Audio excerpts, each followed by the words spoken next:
Vamos a hablar esta noche, amigos, acerca de Nikolai Gogol, el escritor ruso. Así que contaremos algunas excentricidades. No veo por qué tenemos que contar excentricidades, pero ahora sí veo por qué. Pues son las únicas cosas que interesan. Gogol nació en 1809, y esta no es una excentricidad, ¿no? Pero nació en Mirgorod, en la provincia de Poltava, allá donde Judas perdió el poncho, ¿no? Sus padres eran cosacos y él era un niño muy poco atractivo.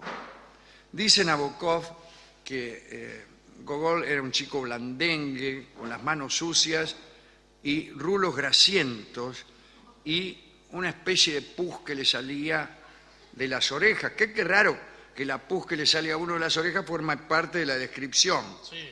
¿No? Quiere decir que no sería contingente, sino esencial, aquella excrescencia.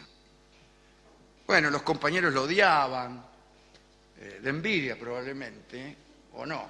Sí. Bien, cuando terminó sus estudios en Nizhyn, en Ucrania, Gogol viajó a San Petersburgo para buscar trabajo.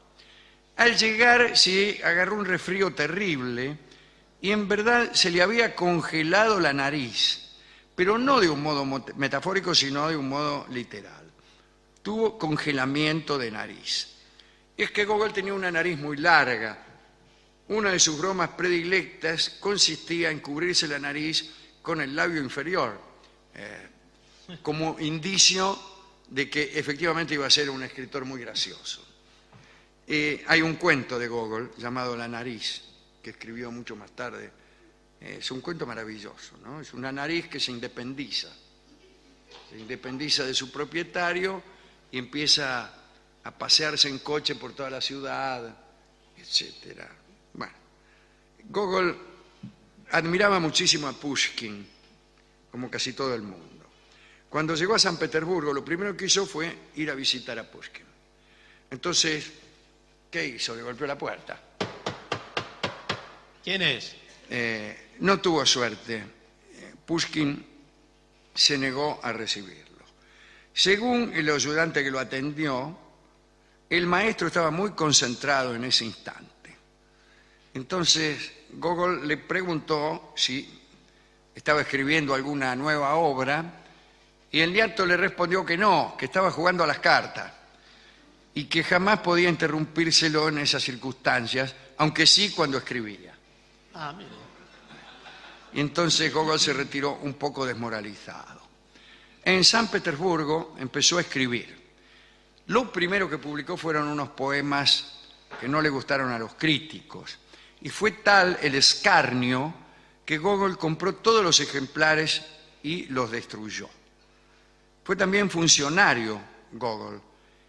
Consiguió pertenecer a un círculo literario, después de bastantes esfuerzos, y allí finalmente conoció a Pushkin y llegó a tener un puesto de profesor de historia. En 1831 escribió su primer libro de historias ucranianas, que son, creo que se llama Noches en una hacienda de Dikanka. Veladas, me parece que llaman al libro ese, o lo traducen así. Veladas en una, qué sé yo, qué de Dikanka. Y esta vez parece que le fue bien. Y puede decirse que a los 22 años ya era famoso y extraño, ¿no? Nabokov dice que Gogol parecía estar desconectado de la realidad. A veces aparentaba ser tímido y retraído, y otras veces engreído.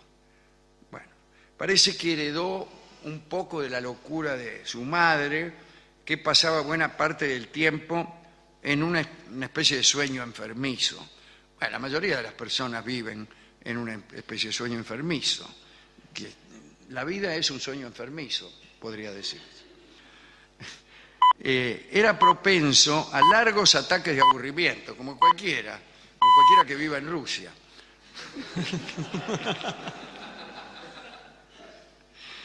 Y estados de estupefacción y somnolencia, durante las cuales era incapaz de actuar. Quiero decir, de proceder, no de actuar Sí. en las obras que él mismo escribía, ¿no? Estaba casi dormido. Sí, se quedaba quieto durante 3, 4 días. La gente decía que era un haragán, vio cómo es la gente. Era, eso sí, un hipocondríaco notable, porque siempre decía que estaba muy enfermo. Y en cuanto a la mamá de Gogol, que como hemos dicho estaba un poco loca, adoraba a su hijo y estaba convencida de que era el responsable de todos los avances tecnológicos de la época, incluidos el telégrafo y el ferrocarril. Allí donde iba la vieja decía, mi hijo, ahí donde lo ve, inventó el telégrafo, el ferrocarril y otros avances de esta época, decía la vieja entre sueño y sueño. Hay que decir que Gogol escribía de noche, decía que durante el día había que ir al mercado a pagar impuestos. Y tenía razón, ¿no? ¿Qué es eso de andar escribiendo de día? También decía que no podía escribirse nada si no mediaban 3 o 4 horas anteriores sin hacer nada para separar la escritura de la actividad mundana. Eso está bien, pero incluso para separar el pensamiento, para que el pensamiento quede lejos de lo mundano y del lenguaje de la cocina. Yo, por ejemplo, ¿cómo son los guiones de las películas argentinas? Bueno, eso es porque se ponen a escribir inmediatamente después de haber lavado los platos. Entonces siguen todavía con el lenguaje de la cocina y dicen cosas. Pará, me tenés podrido. Bueno, si esperaran 3 o 4 horas, escribirían. Era la mejor y la peor de todas las épocas. Bien. Usted sabe que yo creo que es cierto eso, ¿no? Que algo hay que hacer para sacarse de encima una especie de lenguaje que especialmente en la Argentina lo profesamos casi todo, y que es muy, muy invasivo, muy invasivo. Hay algunas personas que escriben maravillosamente bien, pero por ahí tienen que ingresar en una escena de enojo. ¿Cómo se enoja un autor argentino? Y con malas palabras. Me caigo y me levanto. Y ya está, ya resolvió la cosa. Y por ahí estaría mejor esperar 3, 4 horas y ver si aparece otro protocolo del discurso, otra forma de armar el discurso que no sea la reproducción de... Sí, si no, siempre todo... Yo no digo que no exista el realismo, digo que sí. Pero si todas las obras son realistas, todos los actores parecen el mismo. Saltás de una obra a otra y el tipo es siempre el mismo, ¿no? Bien, no sé. Acá dice que el tipo nunca escribía más de 10 páginas, que es bastante. Yo nunca ¿En cuánto tiempo? Por día. Pues decía que no porque no pudiera, sino porque no se permitía escribir ni una más. Me decía que ninguna supuesta inspiración que sobrepasara esa cantidad de páginas era confiable. Así que condensaba una jornada inspirada en un máximo de 10 páginas y nada más. Después al día siguiente releía, ¿no? Y hacía muy bien porque hay que desconfiar de las jornadas inspiradas. ¿Acaso lo que uno cree inspiración no es más que una especie de autocomplacencia, ¿no? Hija de la Esperidina. En 1835 escribió Mirgorod y allí incluyó el relato Taras Bulba, que fue ampliado en 1842, se convirtió en una novela y después una película, pero mucho después. También en 1835 trabajó en El inspector gubernamental, el inspector general, y parece que lo ayudó Pushkin en esta obra, que es El inspector, que ustedes ya conocen, una historia maravillosa en que en una ciudad confunden a Danny Kaye, que es el que hizo la película, con un inspector que estaban esperando. Y que hay un tipo que en realidad era un vendedor de elixir, uno de esos tipos, ¿no? Y lo confunden con el inspector y lo empiezan a adular, a coimear, empiezan a esconder cosas y se revela allí toda la corruptela y además es una fuerte sátira a la burocracia soviética, no, rusa de aquel momento. Qué cosa, ¿no? Bueno, pero por esa época se murió Pushkin después, ¿no?, del inspector. Y Gogol quedó destrozado. Dijo que él también se había muerto y entró en una de sus somnolencias más duraderas. Después, al salir de ese estado, viajó a Roma y ahí vivió muchos años. Empezó a escribir Almas Muertas, la historia de Pavel Chichikov. Era el tipo, no me acuerdo bien cómo era la cosa, era un estafador. Yo no sé si con amigos en la administración compraba cosas que habían pertenecido a personas humildes que se habían muerto sin familia, y entonces él las compraba como si verdaderamente se le hubieran vendido esos tipos. Y ellas eran las almas muertas, los tipos humildes que se habían muerto y cuyas propiedades él compraba, ¿no? Decían que Almas Muertas era el principio de otra cosa, pero no sé, después no completó la cosa. Después escribió el Sobre Todo o el Capote, ¿no? Y cuando quiso escribir la continuación de Almas Muertas, le agarró un ataque como de misticismo o de locura y tiró el manuscrito al fuego.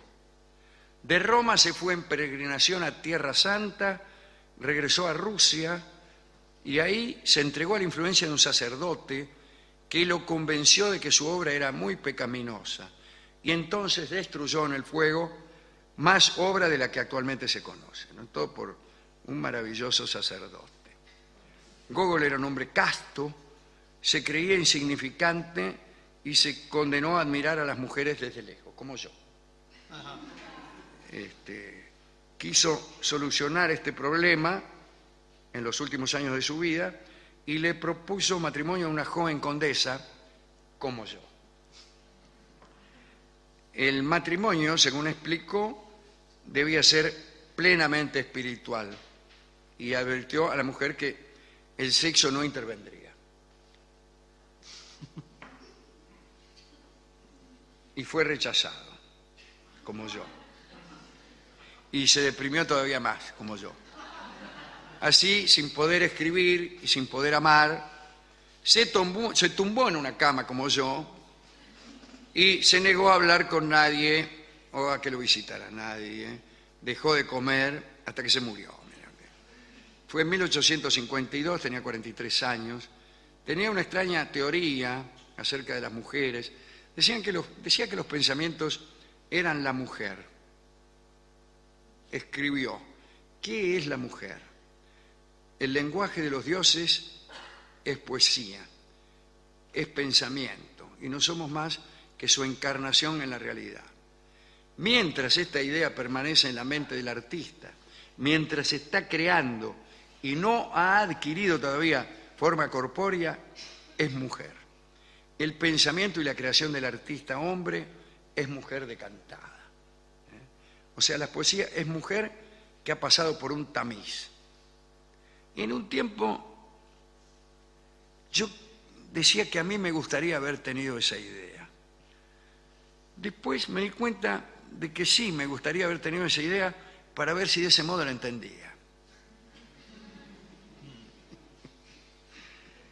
Así que yo creí que era una idea vecina a la idea de Graves, que decía que la musa existe y que es la mujer que uno ama.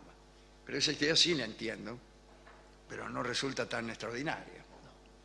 Y con los años me di cuenta que lo que tenía de interesante la otra idea, a saber que la poesía es mujer pasada por un tamiz, era que yo no la entendía del todo, ¿no? Y ahora me convenzo más de esto, ¿no? Bueno, qué sé yo. Nabokov dice dice muchas cosas de Gogol, pero la verdad es que Nabokov, que ha sido un escritor tan complejo, tiene unos libros sobre crítica literaria, incluso él fue profesor en los Estados Unidos, y son muy entretenidos los libros, pero por alguna razón carecen de toda consideración acerca de la estructura. No dice nada de eso. Y uno dice que no la conoció, pero estas fueron clases de 1940 y tantos, después de la guerra, creo, 48, 49. Quiere decir que, yo no digo que el estructuralismo tuviera en su auge, pero los formalistas rusos ya hacía más de 30 años que se habían pronunciado, ¿no? Todos esos tipos, y Nabokov tenía que conocerlos. Y el pensar que debajo de cada texto había algo que uno si quería podía llamar estructura, es algo que él debía conocer. De manera que me parece que esa renuncia es decidida, es un hecho, es una decisión de Nabokov, y que es efectivamente una renuncia y no un olvido. Entonces él te cuenta los argumentos, ¿no? Dice, bueno, la nariz era un cuento, así, así, que es una nariz que se independiza del cuerpo, lo que sea. Y después te dice que Gogol, qué sé yo, era un muchacho extraño. Te cuenta cosas de la biografía, cosas que ningún estructuralista en sus cabales haría. Y entonces, no sé, debe ser que uno está demasiado influido por el estructuralismo y quiere que le hablen de eso todo el tiempo, y Nabokov no habla de eso nunca. Termina el libro y nunca dijo nada de eso. Y sí, nos contó que la madre de Gogol estaba loca y que Dostoyevsky tenía deuda de juego. Aunque no hablaba de Dostoyevsky porque lo odiaba, pero bueno. Y los juicios son también, habla un rato de Gogol y después dice, Gogol, cito, una de las cumbres del realismo en la literatura rusa. No sé si decir algo, pero los tiempos cambian y la idea de que estamos diciendo algo también cambia. Claro, quizás en aquel momento sí, pero... Por ahí sí. Bueno. Vamos a dedicar esto a Nabokov y a Gogol, que era un gran artista, y a Pushkin, que estaba jugando a la baraja y no la atendió, ¿no? Y hemos ido a la discoteca y le pedimos al discotecario que nos diera algo que tuviera algo, una pieza que tuviera algo que ver con Gogol o con Pushkin. Y dice, con Pushkin sí, dice, ahí tenemos a Tchaikovsky. Ah, bueno. Y le dije, ¿tiene algo de Tchaikovsky? Sí, me dice, tengo un gato santiagueño que pertenece a Tchaikovsky. ¿A Tchaikovsky? ¿Cómo? Le dije, sí, me dice, se llama El gatito de Tchaikovsky. Y vamos a escucharlo en la versión del memorable grupo vocal argentino del Chango Farías Gómez. Como indicio de que efectivamente iba a ser un escritor muy gracioso. Hay un cuento de Gogol llamado La nariz, que escribió mucho más tarde. Es un cuento maravilloso, ¿no? Es una nariz que se independiza de su propietario y empieza a pasearse en coche por toda la ciudad, etcétera. Bueno, Gogol admiraba muchísimo a Pushkin. Vamos a hablar esta noche, amigos, acerca de Nikolai Gogol, el escritor ruso. Así que contaremos algunas excentricidades. No veo por qué tenemos que contar excentricidades, pero ahora sí veo por qué. Pues son las únicas cosas que interesan. Y una especie de pus que le salía de las orejas. Qué raro que la pus que le sale a uno de las orejas forma parte de la descripción. Sí. Quiere decir que no sería contingente, sino esencial, aquella excrescencia. Bueno, los compañeros lo odiaban, de envidia probablemente, o no. Sí. Bien, cuando terminó sus estudios en Nizhyn, en Ucrania, Gogol viajó a San Petersburgo para buscar trabajo. Al llegar se agarró un resfrío terrible y en verdad se le había congelado la nariz, pero no de un modo metafórico, sino de un modo literal. Tuvo congelamiento de nariz. Y es que Gogol tenía una nariz muy larga. Una de sus bromas predilectas consistía en cubrirse la nariz con el labio inferior. Gogol nació en 1809 y esta no es una excentricidad, ¿no? Pero nació en Mirgorod, en la provincia de Poltava, allá donde Judas perdió el poncho, ¿no? Sus padres eran cosacos y él era un niño muy poco atractivo. Dice Nabokov que Gogol era un chico blandengue, con las manos sucias y rulos grasientos.